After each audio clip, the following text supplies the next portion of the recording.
ଦେଖନ୍ତୁ ଖରିଆ ରୋଡ ସହରରେ ଘଟିଛି ଏକ ମର୍ମନ୍ତୁଦ ଦୁର୍ଘଟଣା। ଅଳ୍ପକେ ବର୍ତ୍ତି ଯାଇଛନ୍ତି ସହରବାସୀ। ଏକ ବିଶାଳକାୟ ଟ୍ରକ୍ ଭାରସାମ୍ୟ ହରାଇ ମୁଖ୍ୟ ସହର ଭିତରେ ମାଡ଼ିଯାଇଛି।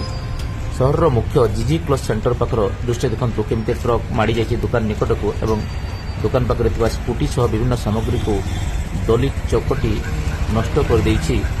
ଅଳ୍ପକେ ବର୍ତ୍ତି ଯାଇଛନ୍ତି ସହରବାସୀ।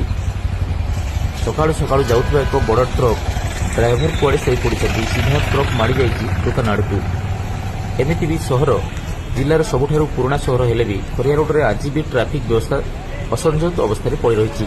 ଦୀର୍ଘଦିନର ପ୍ରସ୍ତାବିତ ରାସ୍ତା ଡିଭାଇଡର ନିର୍ମାଣ ହୋଇପାରୁନାହିଁ କି କିଏ କରାଇ ଦେଉନାହିଁ ତାହା କହିବା ମୁସ୍କିଲ।